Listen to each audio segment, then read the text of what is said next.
Okay, recording in progress. Welcome, everybody. This week's Star Report. I'm Jason. Here we are at New Dimensions Crystals and Reiki in downtown Brenham, Texas. And it is May the 22nd, 2024. And as usual, we start the Star Report. Nice incense going through the shot. We start the Star Report with the sun because it is our closest star and because it affects the energy on the planet the most. There are um, some information about the solar storms that we had. I think that was around the 10th or the 12th when I was off away.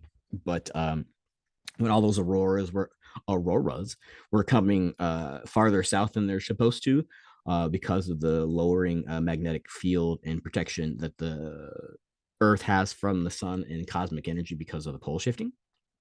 And so um, during those storms, there was monitoring, obviously, of Earth systems, and that there was a higher than expected induction, meaning that when that stuff comes and compresses and sends all that energy, it also causes the planet itself, Earth, to sort of get more charge and sort of discharge upward. And that what they noticed by that is that induction, for most of you who don't know, the internet is really mostly run not through satellites, but through ocean cables that go between the continents. And that those internet slowdowns were affecting the ocean cables much more than they expected.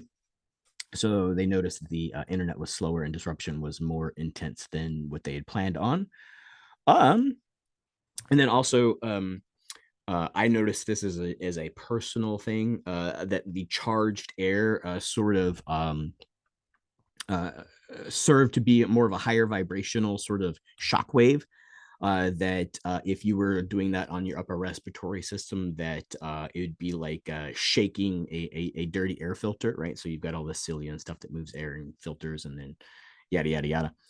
There's a lot of people out there who know physiology better than I do, but more or less that sort of shaking might have given you an upper respiratory thing where you had a lot of what you might have thought was an allergic reaction to whatever's in the air. But maybe I figure how I was experiencing was sort of shook everything loose, and now have been having for the past couple of days this sort of release of mucous membranes and stuff like that from the upper respiratory stuff. And so yeah, just some sort of pay attention to if you've been under the weather since then. That might be the case. And of course, a lot of people have been supercharged. I've heard a lot of energy like life's just been different and the planet seems weird. Yeah, I mean that was a big sort of hit, and one that really hasn't happened since before we were all thinking before we were all yeah, it's since the 1860s. So and there hasn't been that a much aurora that far south since the 1860s. Today, as we look at the sun, the stuff that's happening as of this morning when I checked the weather before I got here to make the report, there are two coronal holes, which coronal holes are the dark spots on the sun. And what those do is when they sort of face Earth, they have a magnetic lock, but then they have a plasma stream that accompanies them, and that usually comes a couple days later. So we should expect the streams from those coronal holes to hit over the weekend. But there's one on the north and one on the south, and energetically or physically how you sort of feel that, usually that's sort of a compression, and that compression really starts to mess with the tectonic plating on the earth. And so there's a increased earthquake watch when coronal holes are facing our direction. And let's see, one, I don't even know what I wrote that for. I'm going to skip to the next thing. And then flaring wise, all the big flares have been off the backside. And then there were a couple M class flares overnight with no CMEs, coronal mass ejections that are heading away. And so when it's just flaring, sometimes it's sort of a trigger, an awakening, a shock to the system where it might mess with mood disorders. It might have a little bit of cardiac issues. If you have cardiac issues already, pay attention to that. And yeah, I think that's everything for the sun today. And of course, the sun weather changes daily, so pay attention to whatever space weather you like to watch. NASA's okay if you like to just look at the satellites and do for yourself. Um, Suspicious observers is really great if you want to just get like a scientific report of the stuff that's happening. Currently, Planets in retrograde, we got Pluto in retrograde. And of course, with all this extrasolar energy, Pluto's energy feels more intense. Pluto is about the healing of old wounds, right? So it's really far out there. So it's really deep inside, right? You want to think the farther out in the solar system, the deeper inside the self, right? And so old wounds that we've carried for a while are sort of coming to the surface to be sort of healed. And so that's always a sometimes a trying time for people. And then that also leads us into we are now in Gemini. The zodiac sign that the sun is in Gemini. Gemini season, Castor and Pollux are the two stars that makes that up. And alchemically, what that relates to physically in the body is really sort of the tree of nerves, mostly around the spinal cord, and then that sort of governs the two nervous systems, the central nervous system and the peripheral nervous system, run down the spine, and all of the sympathetic, parasympathetic, all the little divisions of stuff. But basically, everything nerve related is what Gemini sort of affects with. And then when you sort of think of Gemini as the twin, Gemini is also associated with the lighter self and the shadow self, or the out loud and the hidden. And so the energy of that Gemini season and Pluto retrograde is really a thing, which leads us into today's energy, Wednesday, the 22nd. I was like, it's still the 22nd, right? It feels like I've been talking for days. Pluto retrograde has you clearing and self-healing today, right? And so that clearing could be, you're coughing stuff out. That clearing could be you're sweating things out. That clearing can be you're just energetically releasing old thoughts and programmings. That self clearing is really sort of determined on just sort of how you function in general as a self. Careful while you're doing this clearing is the point of view you have I was like, that's cool. The point of view you have of yourself is really important. So when we're clearing sometimes we feel like, oh, this is gross, this is disgusting, I'm dirty, or I'm bad, or I have so many things to let go, and blah blah blah blah blah blah blah. But really, what's going to help you is going to be the understanding or the viewpoint that you're perfect, and see yourself as perfection, in that these are the removals of things that aren't perfection from you, that you're not broken or diseased, right? Because when you start to have that viewpoint of yourself, then you start to attract more of what your viewpoint is. And we do not want to attract more brokenness and disease into our bodies or into our existence for those around us. So try to think of yourself as perfect, right? And so Jupiter really affects your ability to use this clearing, this Pluto retrograde, for growth and expansion. And that Jupiter sort of energy, big planet Jupiter, sort of is a springboard for this clearing, right? Is making way for prosperity. And so if you're experiencing life is super bad right now, it's going to be super good. So just sort of think of this: if you are in perfection and there's a lot of negativity that is happening for you, then you're leveling up to a new level of all kinds of joy and unification, right? And so this is really the coming together of the out loud you and the shadow self. Excuse me. Leads us into tomorrow, the 23rd of May, Thursday.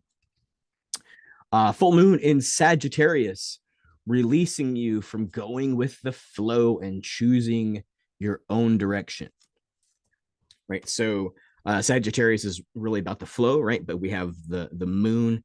And so this is really opportunity with the full moon, which is sort of a release, a sort of clearing, right? So it's adding to this self-healing, these old wounds, right? Everything likes to align and do all the things at once, right? And so it's not about small measures over a long period of time. The universe really likes action. And so this full moon in Sagittarius, and what I mean by releasing you from the flow, sometimes we get caught up in what everybody else is doing, what we should be doing, and what everybody expects from us to do. And that even sort of happens in the metaphysical and healing world, and even in the leadership world. Like I just got back from this leadership thing, right? Sometimes you still need to be that sovereign being where you choose a general direction which is going to keep you with the community but also honors who you are as an individual. And that's what I mean, this is going to really release you from the flow. uh Tomorrow, Thursday. And of course, full moons, they start and they last. So sometimes it's a 36 hours, maybe 48 hours of this full moon energy. So sort of pay attention to that. You want to go outside and get in the moonlight, especially if you can actually see the moon, even if it's cloudy, though. That's probably something worth doing. Of course, I have a crystal shop. There's crystals behind me. Crystals thrive on being cleared, right? Crystals are almost like an air filter or something very similar, which get clogged up with all the energy that flows through them. And so when we can put them out in the moonlight, it extracts that energy so that it's a clean air filter and they can start to process the piezoelectric energy and broadcast in their full capacity and work for you the way they should. So go ahead and take your crystals and put them out there. And of course, those of you who make moon water, definitely a good energy to make moon water this month. Keep it in opaque bottles, probably blue, but you can do amber if you like. Leads us into Friday, the 24th of May. It's just a chill day. It's just a chill. Just chill with that full moon energy. Let it simmer. Let it stew. And sort of give the revelations that you get off of that some sanctity, right? Even if you're revealing shadow stuff about yourself, it had a purpose. It had a holy effect on you, right? That it was not mundane, it wasn't happenstance. There was something ritualistic about it, whether it was caused by societal ills or whether it was caused by individual trauma, or maybe it was just misunderstandings that happened, right? Honor those truths that are revealed over the Thursday, Friday combination of this full moon and just live in that. Nothing to really do with that, nothing really more intense, right? And of course, Pluto's still in retrograde, the sun's still doing the sun. So just sort of expect these energies to be compounded. And that's really why you want to probably continue to breathe and just let things go. Saturday, May the 25th, Jupiter moves into Gemini, right? And so if you weren't feeling the intensity down the spine or a little bit of jitteriness from the overwhelming of power coming through the nerves, being in Gemini, then Jupiter moving into that, the sign of abundance, expansion, large energy. Pay attention to Saturday for that to feel like a shift. If you're feeling like you don't feel that, you should feel it on Saturday. And it's Jupiter's going to be in Gemini for a year, right? So it's going to be this year where we can focus on unifying or being a unified self, right? That shadow self isn't something that's lower than or bad. It's something that's just sort of beneath the surface. And so when you can integrate the enlightened points of view of your shadow into a physical reality and live that life out loud, then that's what's sort of the energy of beginning Saturday is. And of course, you could do that for the whole year. And that leads into Sunday, right? Just you really want to focus on what does it look like to be you out loud. And out loud doesn't mean start a YouTube channel. Out loud doesn't mean yell at people. Out loud just sort of means not necessarily words, but you shouldn't remain hidden anymore. So action would be good. Just be who you're being called to be would be the energy of Sunday, right? What a great day to plan. Most things are closed. You can't really find a whole lot of distractions unless you're watching playoffs and stuff like that. But yeah, Sunday the 26th is just who am I when I'm whole? Is the energy or the question you want to be asking yourself. Leads you into Monday the 27th, which is the 22nd week of 2024 and also a 22 master day. The numerology of the day, just when you total the whole date up, equals 22. Master the whole you. What does it mean to use the power that you've remained hidden because you thought it was bad, right? And then while you're mastering the whole you, I sort of wrote this down. I want to make sure I say this correctly because